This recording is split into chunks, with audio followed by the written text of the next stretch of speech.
ಹೈಕಮಾಂಡ್ಗೆ ಸೆಡ್ಡು ಕೊಡಿದ್ರ ಸಿಎಂ ಸಿದ್ದರಾಮಯ್ಯ. ದೆಹಲಿಯಿಂದ ಬಂದ ಕಾರ್ಯಕರ್ತರ ಪಟ್ಟಿಗೆ ಸಿಎಂ ಸರ್ಜರಿ ಮಾಡಿದ್ದಾರೆ. ಹೈಕಮಾಂಡ್ ಫೈನಲ್ ಮಾಡಿದಂತಹ ಪಟ್ಟಿ, ಅದಕ್ಕೆ ಈಗ ಮುಖ್ಯಮಂತ್ರಿಗಳು ಸರ್ಜರಿ ಮಾಡಿದ್ದಾರೆ. ದೆಹಲಿಯಿಂದ ಬಂದಂತಹ ಕಾರ್ಯಕರ್ತರ ಪಟ್ಟಿಯಾಗಿತ್ತು ಅದು. 34 ಕಾರ್ಯಕರ್ತರಿಗೆ ನಿಗಮ ಮಂಡಳಿ ಹಂಚಿಕೆಗೆ ನಿರ್ಧಾರ ಮಾಡಲಾಗಿದೆ. ಈಗಾಗಲೇ 34 ಶಾಸಕರಿಗೆ ನಿಗಮ ಮಂಡಳಿ ಅಧ್ಯಕ್ಷ ಸ್ಥಾನ ಸಿಕ್ಕಿದೆ. ಸಿದ್ದರಾಮಯ್ಯನವರ ಪ್ರಕಾರ ಅಂದ್ರೆ ಶಾಸಕರಿಗೆ ಮೊದಲ ಸುತ್ತಲ್ಲಿ ಸಿಗಬೇಕು ನಿಗಮ ಮಂಡಳಿ ಸ್ಥಾನಮಾನಗಳು ಅಂತ. ಮತ್ತೊಂದು ಕಡೆ ಡಿಕೆ ಶಿವಕುಮಾರ್ ಹೇಳಿದ್ರು ಕಾರ್ಯಕರ್ತರಿಗೂ ಕೂಡ ಸಿಗಬೇಕು, ಯಾಕಂದ್ರೆ ಗ್ರೌಂಡ್ ಮಟ್ಟದಲ್ಲಿ ಕೆಲಸ ಮಾಡಿದವರು ಅವರನ್ನ ಗುರುತಿಸೋ ಕೆಲಸ ಆಗ್ಬೇಕು. ಲೋಕಸಭೆ ಚುನಾವಣೆಗೆ ಅದು ಬಹಳ ದೊಡ್ಡ ಪರಿಣಾಮ ಕೊಡುತ್ತೆ ಅಂತ. ಡಿಕೆ ಶಿವಕುಮಾರ್ ಅವರ ಮಾತಿನಂತೆ ಕಾರ್ಯಕರ್ತರ ಪಟ್ಟಿ ಕೂಡ ಸಿದ್ಧ ಆಗಿತ್ತು. ದೆಹಲಿಯಿಂದ ಬಂದಂತಹ ಆ ಪಟ್ಟಿಗೆ ಸಿಎಂ ಸಿದ್ದರಾಮಯ್ಯನವರು ಮೇಜರ್ ಸರ್ಜರಿ ಮಾಡಿದ್ದಾರೆ ಅನ್ನೋ ಸುದ್ದಿ ಸಿಗ್ತಾ ಇದೆ. ಹೈಕಮಾಂಡ್ ಸಿದ್ಧ ಮಾಡಿ ಕಳಿಸಿದ್ದಂತಹ ಪಟ್ಟಿ ಅದು. ಎಐಸಿಸಿ ಪಟ್ಟಿಗೆ ಸಿಎಂ ಡಿಸಿಎಂ ಇಬ್ರು ಕೂಡ ಮುನಿಸನ್ನ ವ್ಯಕ್ತಪಡಿಸಿದ್ದಾರೆ. ದೆಹಲಿಯ ಪಟ್ಟಿಗೆ ಮುದ್ರೆ ಒತ್ತದೆ ಸಿಟ್ ಮಾಡಿಕೊಂಡಿದ್ರು ಸಿಎಂ. 39ರ ಪೈಕಿ 7 ಮಂದಿಗೆ ಕೊಟ್ಟು ಹೊಸ ಪಟ್ಟಿಯನ್ನ ಸಿದ್ಧ ಮಾಡಲಾಗಿದೆ. ಹೊಸದಾಗಿ ಇಬ್ಬರನ್ನ ಸೇರಿಸಿ 34 ಮಂದಿಗೆ ಅವಕಾಶವನ್ನ ಕೊಡಲಾಗಿದೆ. ಮೈಸೂರಿನ ಸಿ ನರೇಂದ್ರಗೆ ನಿಗಮ ಮಂಡಳಿಯಿಂದ ಕೋಕ್ ಕೊಡಲಾಗಿದೆ. ವೇಣುಗೋಪಾಲ್ ಸಿದ್ಧಪಡಿಸಿದಂತಹ ಪಟ್ಟಿಗೆ ರಾಜ್ಯದಲ್ಲಿ ಈ ರೀತಿ ಸರ್ಜರಿ ಆಗಿದೆ. ಪಟ್ಟು ಹಿಡಿದು ಬದಲಾವಣೆ ಮಾಡಿರುವಂತಹ ಸಿಎಂ ಹಾಗೆ ಡಿಸಿಎಂ ಯಾವುದೇ ಕ್ಷಣದಲ್ಲಿ ಕಾರ್ಯಕರ್ತರ ಪಟ್ಟಿ ಬಿಡುಗಡೆ ಆಗಲಿದೆ. ಯಾವುದೇ ಕ್ಷಣದಲ್ಲಿ ಕಾರ್ಯಕರ್ತರ ಪಟ್ಟಿ ಬಿಡುಗಡೆ ಆಗುವಂತಹ ಸಾಧ್ಯತೆ ಇದೆ. ಆದರೆ ರಾಜ್ಯಕ್ಕೆ ಬಂದಿರುವಂತಹ ಪಟ್ಟಿಯನ್ನ ಮೇಜರ್ ಆಗಿ ಸರ್ಜರಿ ಮಾಡಲಾಗಿದೆ ಡಿಸಿಎಂ ಹಾಗೆ ಸಿಎಂ ಸೇರಿ. ಈ ಬಗ್ಗೆ ಹೆಚ್ಚಿನ ಡೀಟೇಲ್ಸ್ ಅನ್ನ ಕೊಡ್ತಾರೆ ನಮ್ಮ ಪ್ರತಿನಿಧಿ ಮಾರುತೇಶ್ ಸಂಪರ್ಕದಲ್ಲಿದ್ದಾರೆ. ಮಾರುತೇಶ್, ಕಾರ್ಯಕರ್ತರ ಪಟ್ಟಿ ಇನ್ನೂ ಕೂಡ ಅನೌನ್ಸ್ ಆಗೋದು ಬಾಕಿ ಇದೆ. ಆದ್ರೆ ದೆಹಲಿಯಿಂದ ಬಂದಂತಹ ಈ ಪಟ್ಟಿಗೆ ಒಂದು ದೊಡ್ಡ ಸರ್ಜರಿ ಮಾಡಿದ್ದಾರೆ ಸಿಎಂ. ಸೊ ಯಾವ ಕಾರಣಕ್ಕಾಗಿ ಯಾರ್ಯಾರ ಹೆಸರನ್ನ ಈಗ ಆ ಪಟ್ಟಿಯಿಂದ ಕೈ ಬಿಡಲಾಗಿದೆ, ಏನ್ ಇನ್ಫಾರ್ಮೇಶನ್ ಸಿಗ್ತಾ ಇದೆ ಈ ಬೆಳವಣಿಗೆ ಬಗ್ಗೆ? ಶ್ವೇತಾ, ಶಾಸಕರ ಪಟ್ಟಿಗೆ ಯಾವುದೇ ಆಕ್ಷೇಪಗಳು ಹೈಕಮಾಂಡ್ ನಿಂದಲೂ ಇರಲಿಲ್ಲ, ಜೊತೆಗೆ ರಾಜ್ಯ ನಾಯಕರುಗಳಿಂದ ಕೂಡ ಇರಲಿಲ್ಲ. ಯಾಕಂದ್ರೆ ಒಬ್ಬೊಬ್ಬ ಶಾಸಕರನ್ನೇ ಕರೆದು ಮಾತನಾಡಿ ನಿಗಮ ಮಂಡಳಿನ ಅಂತಿಮಗೊಳಿಸಿದ್ರು. ಹಾಗಾಗಿ ಅಲ್ಲಿ ಗೊಂದಲಗಳಿರ್ಲಿಲ್ಲ.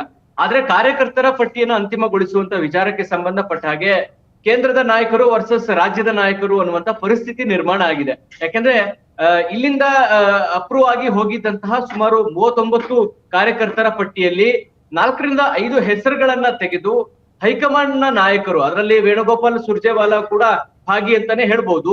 ಸೊ ಅವರ ಮಧ್ಯಪ್ರವೇಶಿಕೆಯಿಂದಾಗಿ ಸುಮಾರು 4 ರಿಂದ 5 ಹೊಸ ಹೆಸರುಗಳು ಬಂದಿತ್ತು. ಸೊ ಇದು ರಾಜ್ಯ ನಾಯಕರಲ್ಲಿ ಒಂದ್ ರೀತಿ ಆಕ್ರೋಶಕ್ಕೆ ಕಾರಣ ಆಗಿತ್ತು. ಜೊತೆಗೆ ಸಿಎಂ ಸಿದ್ದರಾಮಯ್ಯವರು, ಸ್ವತಃ ಸಿಎಂ ಸಿದ್ದರಾಮಯ್ಯನವರೇ ಆ ಪಟ್ಟಿಗೆ ತಮ್ಮ ಆಕ್ರೋಶವನ್ನ ಹೊರ ಹಾಕಿದ್ರು. ಅದೇ ಕಾರಣಕ್ಕಾಗಿ ಸುರ್ಜೇವಾಲಾ ಅವರು ತಡವರ ಬೆಳಗಿನ ಜಾವ ಫ್ಲೈಟ್ ನಲ್ಲಿ ಆಗಮಿಸಿ ಒಂದು ಸಭೆ ಮಾಡಿ ಕೂಡ ವಾಪಸ್ ಆಗಿದ್ರು.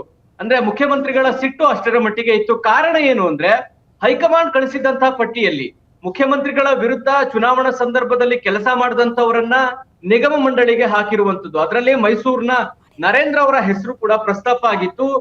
ಅವ್ರ ಮೇಲಿರುವಂತಹ ಗಂಭೀರ ಅಪವಾದ ಏನು ಅಂದ್ರೆ ಮುಖ್ಯಮಂತ್ರಿಗಳ ಅಂದ್ರೆ ಸಿದ್ದರಾಮಯ್ಯನವರು ಚುನಾವಣಾ ಕೆಲಸಗಳಲ್ಲಿ ತಮ್ಮ ವಿರುದ್ಧ ಕೆಲಸ ಮಾಡಿದ್ರು ಅನ್ನುವಂತಹ ಆರೋಪ. ಜೊತೆಗೆ ಈ ಹಿಂದೆ ಚಾಮುಂಡೇಶ್ವರಿಯಲ್ಲಿ ಸಿದ್ದರಾಮಯ್ಯನವರು ಸ್ಪರ್ಧೆ ಮಾಡಿದಂತ ಸಂದರ್ಭದಲ್ಲೂ ಕೂಡ ಅವರ ವಿರುದ್ಧ ಕರಪತ್ರಗಳನ್ನೇ ಹಂಚಿದ್ರು ಅನ್ನುವಂತಹ ಆರೋಪ ಕೂಡ ಅವ್ರ ಮೇಲಿದೆ. ಅಂದ್ರೆ ನಮ್ಮ ವಿರುದ್ಧ ಕೆಲಸ ಮಾಡಿರುವಂತವ್ರನ್ನ ನಮ್ಮ ಸರ್ಕಾರದಲ್ಲೇ ನಿಗಮ ಮಂಡಳಿಗೆ ನೇಮಿಸ್ತಾರೆ ಅಂದ್ರೆ ಇದು ಎಷ್ಟರ ಮಟ್ಟಿಗೆ ಸರಿ ಎನ್ನುವಂತಹ ಸಿಟ್ಟು ಸಿದ್ದರಾಮಯ್ಯನವರಲ್ಲಿ ಇತ್ತು. ಸೊ ಆ ಕಾರಣಕ್ಕಾಗಿ ಒಂದಷ್ಟು ಹೆಸರುಗಳನ್ನ ಹೈಕಮಾಂಡ್ ಏನು ಹಾಕಿ ಕಳಿಸಿದ್ರು. ಆ ಹೈಕಮಾಂಡ್ ಹಾಕಿ ಕಳಿಸಿದಂತ ಪಟ್ಟಿಗೆ ಈಗ ಸೆಡ್ಡು ಹೊಡೆದಿದ್ದಾರೆ ಮುಖ್ಯಮಂತ್ರಿಗಳು.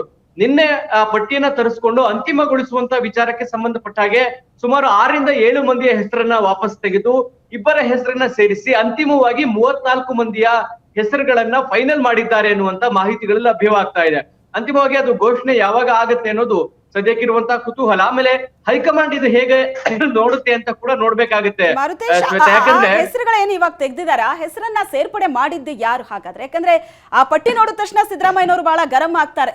ನನ್ನ ವಿರುದ್ಧ ಕೆಲಸ ಮಾಡದಂತಹ ಕಾರ್ಯಕರ್ತರು ಈಗ ಪಟ್ಟಿಯಲ್ಲಿ ಆಡ್ ಆಗಿದೆ ಅಂತ. ಪಟ್ಟಿಗೆ ಆ ಹೆಸರುಗಳನ್ನ ಆಡ್ ಮಾಡಿದ್ಯಾರು? ಈಗೇನೋ ತೆಗೆದಿದ್ದಾರೆ, ಹೌದು. ಇದಕ್ಕೆ ಸಿಎಂ ಡಿಸಿಎಂ ಇಬ್ಬರ ಸಮ್ಮತ ಇದೆಯಾ, ಹೆಂಗೆ ಅಂತ ಇದು? ಇಲ್ಲ, ಈಗ ಇಲ್ಲಿಂದ ಹೋಗಿದ್ದಂತಹ ಪಟ್ಟಿಯಲ್ಲಿ ತೆಗೆದಂತಹ ಹೆಸರುಗಳು ಸುಮಾರು 4 ರಿಂದ 5 ಹೈಕಮಾಂಡ್ ಹಾಕಿತ್ತು. ಅದರಲ್ಲಿ ರಾಜ್ಯ ಉಸ್ತುವಾರಿ ಸುರ್ಜೇವಾಲಾ ಜೊತೆಗೆ ಎಸಿಸಿ ಜನರಲ್ ಸೆಕ್ರೆಟರಿ ವೇಣುಗೋಪಾಲ್ ಅವರು ಮಧ್ಯಪ್ರವೇಶ ಮಾಡಿ ಹೆಸರನ್ನ ತೆಗೆದಿದ್ರು. ಅದರಲ್ಲಿ ಮಲ್ಲಿಕಾರ್ಜುನ ಖರ್ಗೆ ಅವರ ಅಭಿಮಾನಿಗಳ ಸಂಘದ ಅಧ್ಯಕ್ಷ ಕೂಡ ಆತ ನರೇಂದ್ರ. ಸೊ ಅವರ ಹೆಸರನ್ನು ಕೂಡ ಇನ್ಕ್ಲೂಡ್ ಮಾಡಿದ್ರು. ಪರಮೇಶ್ವರ್ ಅವರು ಹಿಂದೆ ಒಂದು ಮಾತು ಹೇಳಿದ್ರು, ರಾಜ್ಯ ನಾಯಕರಿಗೆ ನಿಗಮ ಮಂಡಳಿ ಆಯ್ಕೆಗೆ ಬಿಟ್ಬಿಡ್ಬೇಕು, ಆದ್ರೆ ಜನರಲ್ ಸೆಕ್ರೆಟರಿ ಅವರೇ ಬಂದು ಮಾಡ್ತಾ ಇದ್ದಾರೆ, ಅದಕ್ಕೆ ಇಷ್ಟೊಂದು ವಿಳಂಬ ಆಗ್ತಾ ಇದೆ ಮತ್ತು ಇಷ್ಟೊಂದು ಗೊಂದಲ ಆಗ್ತಾ ಇದೆ ಅಂತ ಹೇಳಿ ಪರಮೇಶ್ವರ್ ಅವರು ಹೇಳಿದ್ರು. ಅಂದ್ರೆ ಸುರ್ಜೇವಾಲಾ ಅವರ ಮಧ್ಯಪ್ರವೇಶ ಮತ್ತು ವೇಣುಗೋಪಾಲ್ ಅವರ ಮಧ್ಯಪ್ರವೇಶದಿಂದಾಗಿ 39 ಜನರ ಪಟ್ಟಿ ಹೈಕಮಾಂಡ್ ಕಳಿಸಿತ್ತು. ಆದ್ರೆ ಸಿದ್ದರಾಮಯ್ಯನವರು ಅದನ್ನ ಒಪ್ಪಲಿಕ್ಕೆ ರೆಡಿ ಇರ್ಲಿಲ್ಲ. ನಿನ್ನೆ ಅದರಲ್ಲಿ ಸುಮಾರು 7 ಹೆಸರುಗಳನ್ನ ತೆಗೆದು ಹೊಸದಾಗಿ ಇಬ್ಬರನ್ನ ಸೇರಿಸಿ 34 ಜನರ ಅಂತಿಮ ಪಟ್ಟಿ ಸಿದ್ಧ ಆಗಿದೆ ಅನ್ನುವಂತ ಮಾಹಿತಿಗಳು ಲಭ್ಯವಾಗಿದೆ.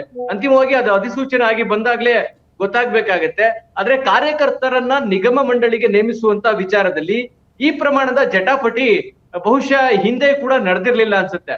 ಹಾಗಾಗಿ ಹೈಕಮಾಂಡ್ ಕೂಡ ಸಿದ್ದರಾಮಯ್ಯನವರ ನಡೆ ಬಗ್ಗೆ ಬೇಸರ ವ್ಯಕ್ತಪಡಿಸಿದೆ. ಯಾಕಂದ್ರೆ ಹೈಕಮಾಂಡ್ ಅವರು ಹೇಳ್ತಾ ಇರುವಂತದ್ದು, ನಾವು ಹೈಕಮಾಂಡ್ ಆಗಿ ನಮಗೆ ಒಂದು 4-5 ಹೆಸರುಗಳನ್ನು ಸೇರಿಸುವಂತಹ ಅಧಿಕಾರ ಇಲ್ವಾ ಅನ್ನುವಂತಹ ವಿಚಾರವನ್ನು ಕೂಡ ಮಲ್ಲಿಕಾರ್ಜುನ ಖರ್ಗೆ ಅವರು ಪ್ರಸ್ತಾಪಿಸಿದ್ದಾರೆ ತಮ್ಮ ಆಪ್ತರ ಬಳಿ ಅನ್ನುವಂತ ಮಾಹಿತಿಗಳು ಲಭ್ಯವಾಗ್ತಾ ಇದೆ.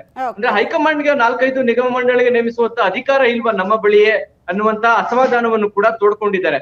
ಆದ್ರೆ ಹೈಕಮಾಂಡ್ ಒಂದು ಕೆಲಸ ಮಾಡ್ಬೋದಾಗಿತ್ತು, 39 ಜನರ ಹೆಸರನ್ನ ಇಲ್ಲಿಂದ ಕಳಿಸಿದ ಮೇಲೆ ಅದಕ್ಕೆ ಆಡ್ ಮಾಡಿ ಕಳಿಸಬಹುದಾಗಿತ್ತು. ಆದ್ರೆ ಇಲ್ಲಿಂದ ಕಳಿಸಿದಂತ ಪಟ್ಟಿಯಲ್ಲಿ ಕೆಲ ಹೆಸರುಗಳನ್ನ ತೆಗೆದು ಆಡ್ ಮಾಡಿರೋದಕ್ಕೆ ಬಹುಶಃ ಈ ಪ್ರಮಾಣದ ಸಿಟ್ಟಿಗೆ ಕಾರಣ ಆಗಿದೆ. ಯಾಕಂದ್ರೆ ರಾಜ್ಯ ನಾಯಕರು ಕಳಿಸಿದಂತ ಪಟ್ಟಿಯಲ್ಲಿ ಹೆಸರುಗಳನ್ನ ಬದಲಾವಣೆ ಮಾಡಿರುವಂತದ್ದು ರಾಜ್ಯ ನಾಯಕರಿಗೆ ಬಹಳ ಸಿಟ್ಟಿಗೆ ಕಾರಣ ಆಗಿತ್ತು. ರಾಜಣ್ಣ ಅವರು ಅದನ್ನ ಬಹಳ ತೀಕ್ಷ್ಣವಾಗಿ ಹೇಳಿದ್ರು. ಮುಖ್ಯಮಂತ್ರಿಗಳೆಲ್ಲೋ ಅದ ರೀತಿಯಾಗಿ ಹೇಳದೇ ಇದ್ರು ಕೂಡ ರಾಜಣ್ಣ ಅವರು ಸಿದ್ದರಾಮಯ್ಯನವರ ಒಂದ್ ರೀತಿ ಮೌತ್ ಪೀಸ್ ಅಂತಾನೆ ಅವ್ರನ್ನ ಕರೀತಾರೆ, ಅವರು ಬಹಳ ಸಿಟ್ಟಿನಿಂದ ಮಾತನಾಡಿದ್ರು.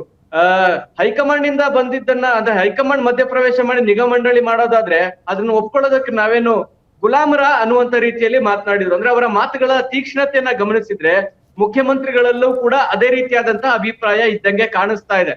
ಅದು ಅಲ್ಲದೆ ಯಾರ ಹೆಸರುಗಳು ನಿಗಮ ಮಂಡಳಿಗೆ ಬರಬಾರದಿತ್ತು ಅಂತ ಹೆಸರುಗಳು ಬಂದಿದ್ದು ಕೂಡ ಮುಖ್ಯಮಂತ್ರಿಗಳು ಬಹುಶಃ ಸಿಟ್ಟಾಗ್ಲಿಕ್ಕೆ ಕಾರಣ ಆಗಿತ್ತು. ಈಗ ಅದಕ್ಕೆ ಹೈಕಮಾಂಡ್ ಪಟ್ಟಿಗೆ ಸೆಟ್ ಹೊಡೆದು ಈಗ ಬದಲಾವಣೆ ಮಾಡುವಂತ ಪ್ರಯತ್ನಕ್ಕೆ ಸಿದ್ದರಾಮಯ್ಯನವರು ಮುಂದಾಗಿದ್ದಾರೆ. ಹಾಗಾಗಿ ಇದನ್ನ ಹೈಕಮಾಂಡ್ ಹೇಗೆ ತೆಗೆದುಕೊಳ್ಳುತ್ತೆ ಅನ್ನೋದು ಮುಂದಿನ ದಿನಗಳಲ್ಲಾಗುವಂತ ಬೆಳವಣಿಗೆಗಳ ಮೇಲೆ ಗೊತ್ತಾಗತ್ತೆ. Shweta, yes, thank you Marutesh ನಿಮ್ಮೆಲ್ಲ ಡೀಟೇಲ್ಸ್ಗೆ.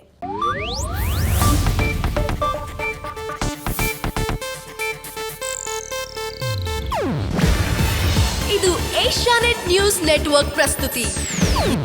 ನೀವು ನೋಡ್ತಿದ್ದೀರಾ ಏಷ್ಯಾನೆಟ್ ಸುವರ್ಣ ನ್ಯೂಸ್.